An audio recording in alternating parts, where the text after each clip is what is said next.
Hello everyone, तो आज हम एक्सरसाइज 2A का क्वेश्चन नंबर 7 सॉल्व करेंगे। तो देखते हैं क्वेश्चन क्या है।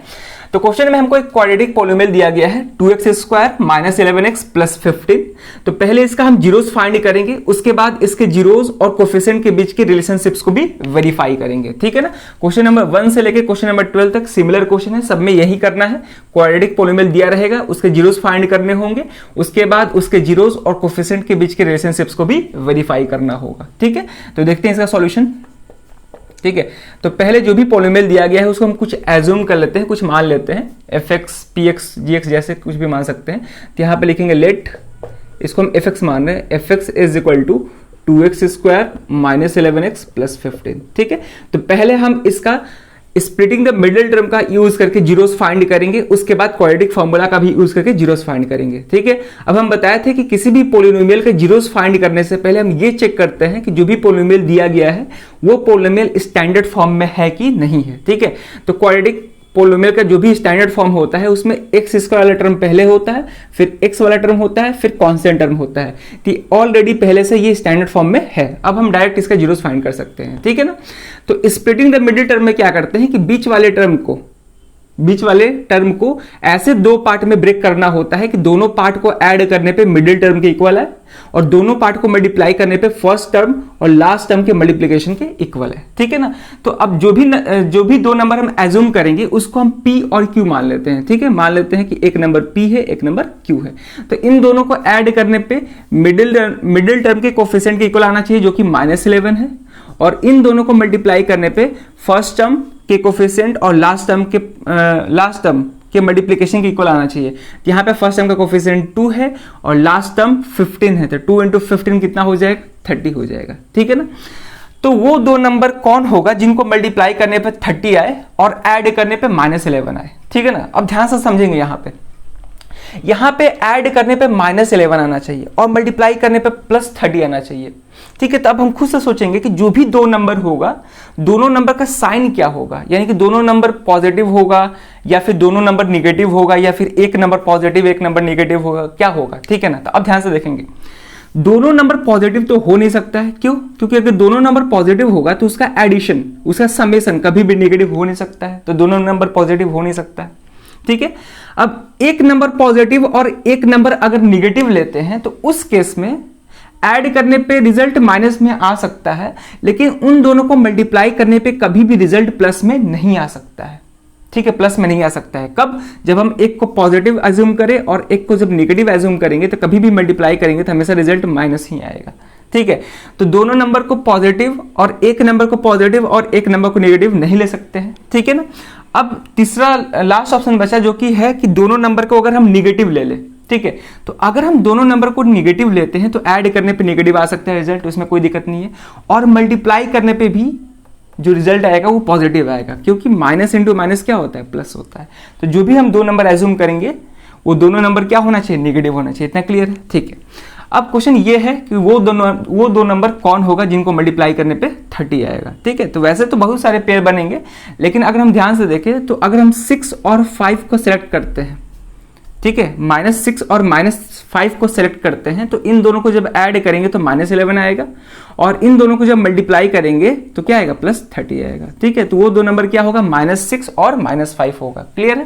तो यहाँ पे हम डायरेक्ट लिखेंगे 2x square minus 6x minus 5x, दोनों नेगेटिव में होगा, +15। अब हम दो का पेयर बनाएंगे तो इन दोनों में कॉमन क्या दिख रहा है? 2x कॉमन दिख रहा है, 2x कॉमन कर लिए, यहाँ पे x बच जाएगा और यहाँ पे x कैंसिल, 3 बचेगा केवल। ठीक है, इन दोनों में कॉमन क्या दिख रहा है? 5 दिख रहा है, माइनस के साथ हम कॉमन लेंगे तो यहाँ पे x, अब क्योंकि माइनस कॉमन लिए है तो इसका साइन चेंज हो जाएगा, तो प्लस है तो क्या हो जाएगा? माइनस हो जाएगा। क्लियर है।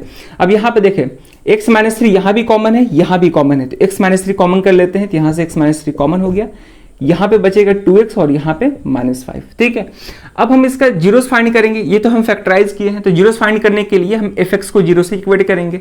तो फॉर जीरोस ऑफ fx, ठीक है ना, for zeros of fx should be equal to 0।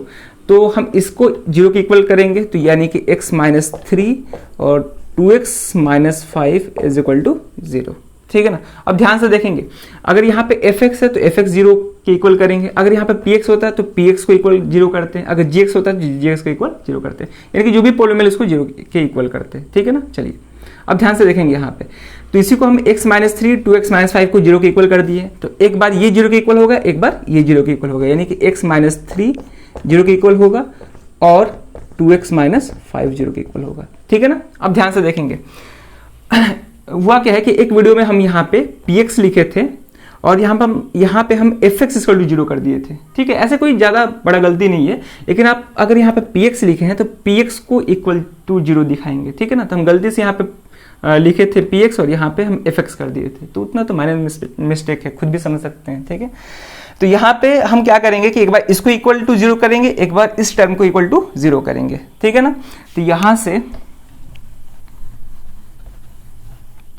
ठीक है, तो यहाँ से x का 2 वैल्यू आएगा, तो x माइनस 3 इक्वल टू 0 है, तो यहाँ से x आ जाएगा 3 और यहाँ से क्या हो जाएगा 2x माइनस 5 है तो माइनस 5 उधर जाकर प्लस 5 हो जाएगा और 2 डिवाइड में चल जाएगा, यानी कि x इक्वल टू 5/2 आ जाएगा, ठीक है। तो देयरफॉर जीरोज ऑफ fx वो क्या होगा 3 and 5/2 होगा।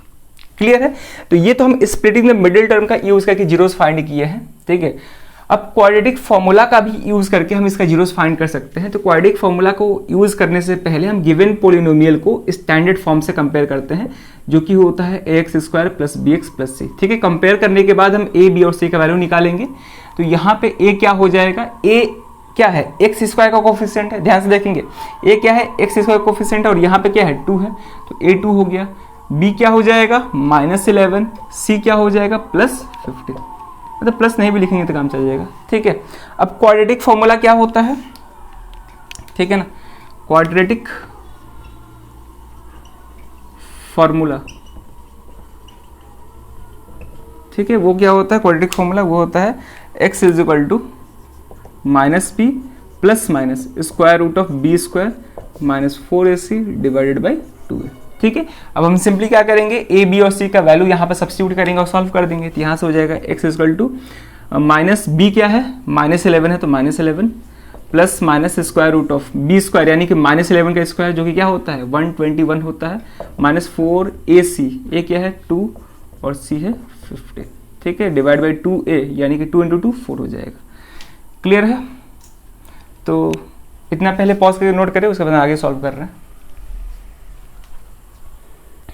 तो इसको हम फर्दर यहाँ पे सॉल्व कर रहे हैं। तो यहाँ से हो जाएगा x is equal to minus into minus plus 11 हो जाएगा plus minus square root of, ठीक है, 121 माइनस यहाँ पे 4 × 15 ये 60 × 2 क्या हो जाएगा 120 डिवाइडेड बाई 4। क्लियर है। तो यहाँ से आ जाएगा x is equal to 11 plus minus 121 minus 120 1 होगा, 1 का स्क्वायर रूट 1 ही होगा, ठीक है, डिवाइड बाई 4। अब हम क्या करेंगे प्लस और माइनस को यहाँ पे अलग अलग कर देंगे। तो यहाँ से x के दो वैल्यूज निकल के आ जाएंगे, ठीक है। तो इसको यहाँ पे हम सॉल्व कर रहे हैं। तो यहाँ से आ जाएगा, पहले प्लस वाला लेते हैं, तो प्लस वाला लेंगे तो 11 प्लस 1/4 जो कि हो जाएगा 12/4 और ये आ गया 3, ठीक है। और एक बार हम माइनस वाला लेंगे तो x is equal to 11 minus 1/4 जो कि 10/4 हो जाएगा, 2 से दोनों डिवाइड हो जाएगा तो ये हो जाएगा 5/2, ठीक है ना।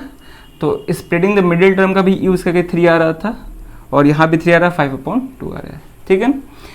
तो क्वाड्रेटिक फॉर्मूला से भी जीरोस फाइंड कर सकते हैं और स्प्लिटिंग द मिडिल टर्म का भी यूज करके जीरोस फाइंड कर सकते हैं। तो यहाँ पे हम दोनों मेथड साथ में लेके चल रहे हैं ताकि प्रैक्टिस हो जाए, ठीक है, दोनों मेथड का। क्लियर है। तो क्वाड्रेटिक फॉर्मूला को हम श्रीधराचार्य रूल भी बोलते हैं, हम बताए थे, ठीक है। तो कहीं भी क्वाड्रेटिक फॉर्मूला लिखा रहे या फिर श्रीधराचार्य रूल लिखा रहे तो आप मतलब इसी फॉर्मूला का यूज करेंगे। क्लियर है।